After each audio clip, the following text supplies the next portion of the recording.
Hello, folks, and welcome to our Rangers Review evening briefing after Michael Beale's first press conference as Rangers manager. Joshua was at Ibrox alongside Derek, who is who's off doing something else at the moment, so he's not joining us today, but he'll be back obviously in the weeks ahead.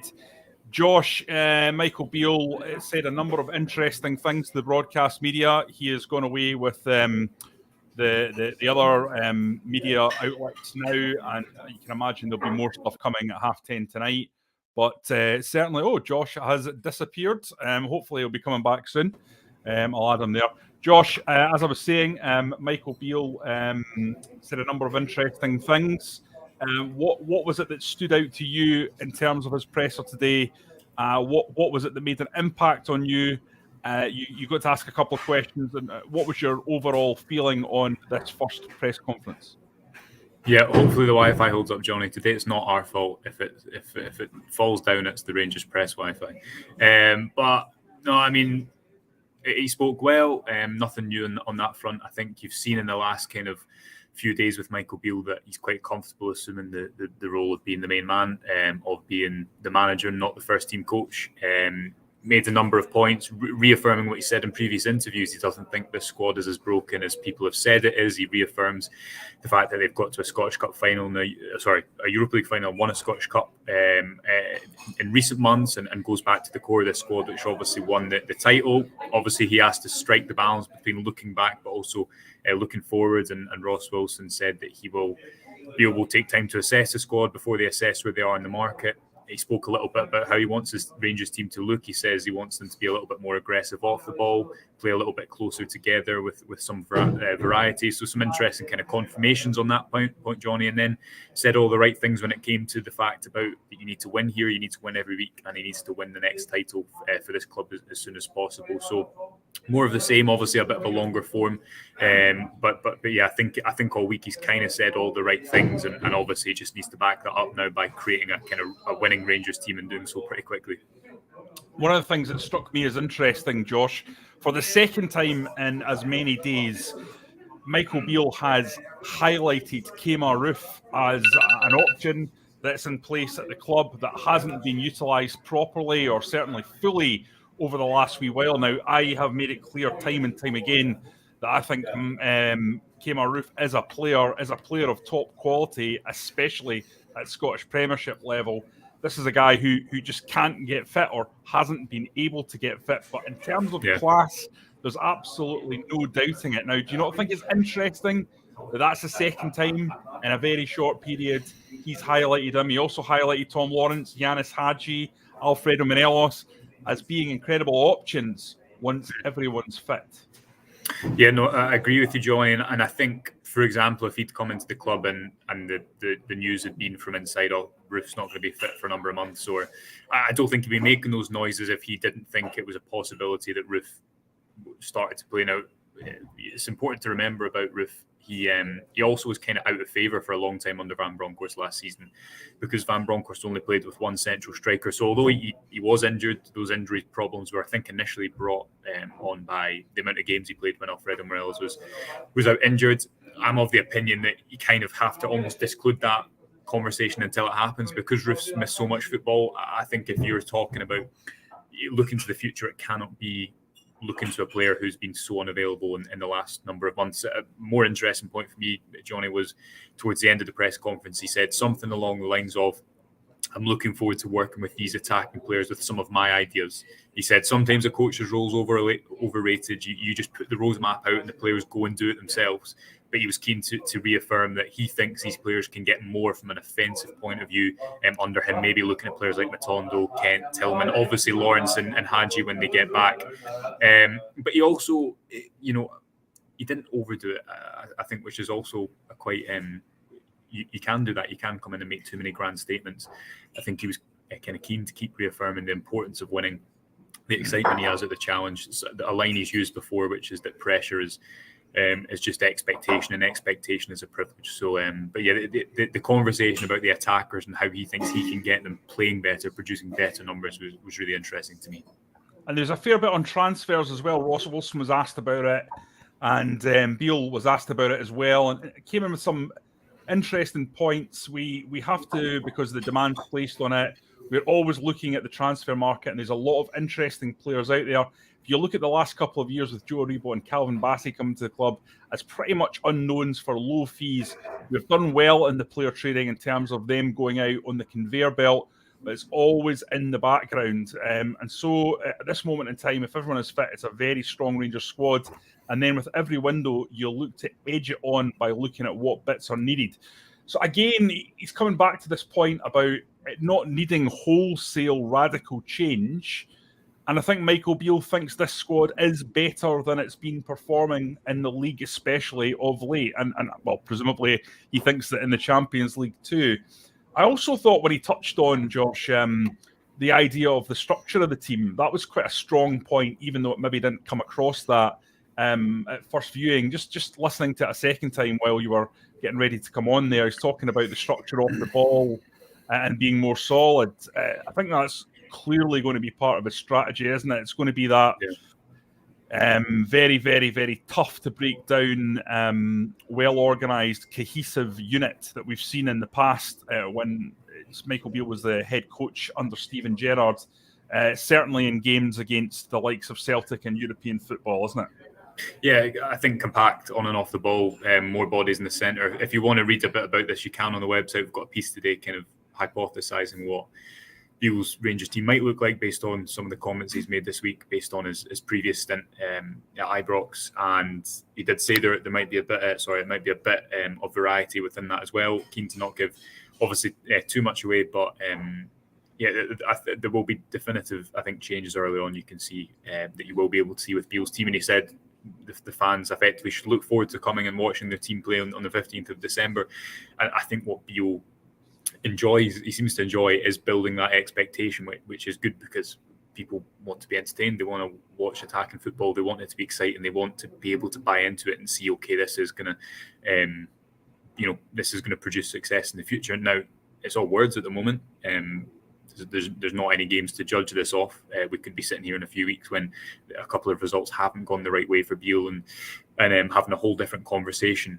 But part of, I think, becoming the Rangers manager is speaking well, is winning the PR game, if you will, and making sure that you can get some supporter back in with the type of football that you want to create and why you're at the club. And there was also a fair couple of points made about choosing Rangers over Wolves, changing the Scottish Premiership over the English Premiership, and how Beale felt he just couldn't turn down this job, with a nod to the fact that he would have let some people down at QPR. So yeah, he's certainly talked the talk so far. It's just about trying to obviously do the difficult bit and recreate it on the football pitch. But if he can get the team winning, Johnny, then winning supersedes everything in football. Long-term planning is things often only possible at a club like Rangers if you are winning week to week. Yeah, absolutely. One of the interesting things he said that has gone down very well, if my Twitter feed's anything to go by, amongst Rangers fans, was the following. He said the players are going to go back to wearing suits on a match day when we are at home. I think it's important we live in the traditions of the football club, and this is a place where you come in and fit to those traditions and try to enhance them as you go on. This is actually nothing new, Josh. Actually, funnily enough, if I recall correctly, and I'm pretty sure I do, one of the things that Dick Advocat did when he was taking over from Walter Smith back in the late 90s was to institute the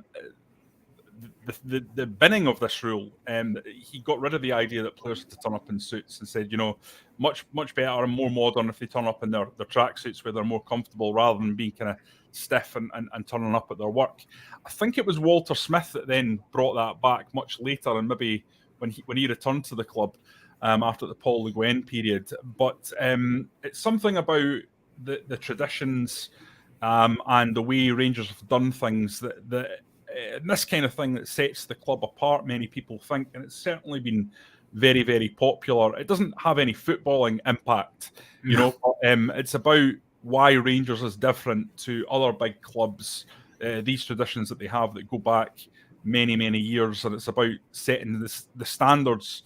One of these elements is that the manager is always expected to wear a suit. And I think that's what Derek was alluding at. He wasn't intending to get that line out of Michael Beale. He was talking about the fact that Michael Beale, who's always been a tracksuit guy, as you would expect because he's in and about the training pitch, would now be in the Rangers tin flute on the side of the pitch. And Beale came away with that not only would he be wearing the suit, but the players would be doing that too. What do you make of that? Is that something that you think is important to lay a marker down that while he's a modern coach in place, he is looking to the past and to ensure the standards of the past are maintained in some way? I mean, it's not something that necessarily takes my attention that much, but I understand that for other people it did. Martin Ramsey, friend of the show, was over the other side of the press conference for me, and he skipped out of the press conference room at the news that Suits would be returning. So it neither puts me up or down, Johnny. How about that? That's as much as I can give you on that, because I've actually not thought about it since the press conference happened. I know you were excited about it because I believe you tweeted about it. Well, listen, I'm merely a conduit, just taking on board whatever's happening and taking it to the masses, my Twitter followers. So far be it from me to get excited over a suit. But no, I do think that it's important to have standards, Josh, which is why I'm sitting here in a T-shirt that no doubt David will slaughter me for in Twitter at some stage in the coming days. But never mind, we move forward regardless.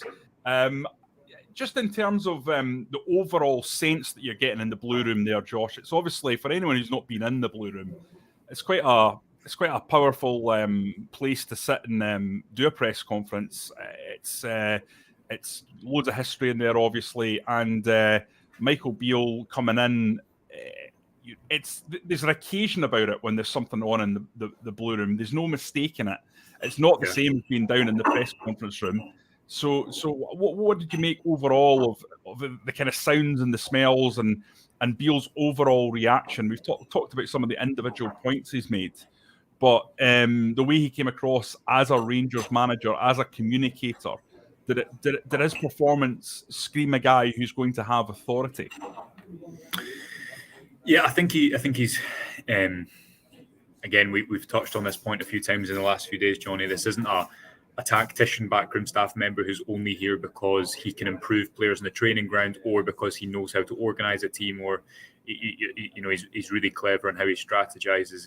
He's here because Rangers will hope he's the full package. Yes, he didn't have an illustrious playing career, but he's obviously got a voice. We know that from his last time in Glasgow, the fact he went down to Aston Villa, but also because of his time at QPR. That doesn't prove his worth as a manager, but I guess that kind of gives him a bit of experience on top of his real selling point, which is his ability to develop players, be a good coach, build a kind of winning possession style of football. But to add on to that, obviously now he is the main man. He is the one that will do the press conferences, and is the figurehead, the one that will take the flak out as well as the praise. But I think he stepped into that pretty well so far. It'll be interesting to see if he continues with the same kind of tone throughout his management career, because you can tell, I think, with Beale, he's someone who will go up and down with the emotions of games, maybe more so than Giovanni Van Bronckhorst, who always kind of gave you the same tone after a game, regardless of how the result went. Obviously, it's only a year since Van Bronckhorst, effectively almost exactly a year since Van Bronckhorst was sitting in there in between Ross Wilson and Stuart Robertson. Now they've opted to bring back one of the men who left with Gerrard. So it's a huge risk, and you can't get away from that either. That also is part of this conversation, and that was put to them. But Ross Wilson spoke about effectively knowing what type of person Beale was and coach, and the credentials that they wanted to bring back to the club. Of course, the fact that he's worked with a lot of this squad will have been an attractive part for the club and bringing him back up the roads. But yeah, to repeat the point, he's just got to go and do it now, and the club will certainly be hoping that he can win games and kind of lift the mood that was there by the time Van Bronckhorst had left. Yeah, I think the key thing that Ross Wilson said, just going back to that, is if Michael wants to do something in the market, from the board's point of view, we will always try and back that up as much as we possibly can, as always. There must be a sense, Josh, that the Rangers board are going to back him to go and get a couple of players in this January window. I think anything less would be very, very unpopular and borderline abdication. You need to go and find midfield players that can run beyond. I say that. You need to go and find midfield players to run beyond. I'm probably getting a little bit caught up in the Giovanni Van Bronckhorst system. It might be where that Michael Beale needs to go back and get someone who's very tactically adept, who can fit into the structure. But listen, we've got to call it a day here. Josh, you've got to go and do something tonight. You've got an important family event, so I'm going to let you press on to that. We'll be live in the morning, of course, 9:30, and I think it's going to be Stevie Clifford, who's also here. So we'll be looking back on that in more depth, looking through all the comments, and having a bit more chat about them. Yeah, and definitely, I don't know if the Ibrox Wi-Fi has stood up. We've got a question here from Mark Lawson. How does Josh talk without moving his mouth? That is how bad your picture is, Josh. You were frozen there for about 5 minutes, giving me the absolute fear. So it's better that we call it a day before the poor punters are stuck with my ramblings. So yes, let's say adios to you at Ibrox. Thank you very much for joining me. And until next time, until tomorrow,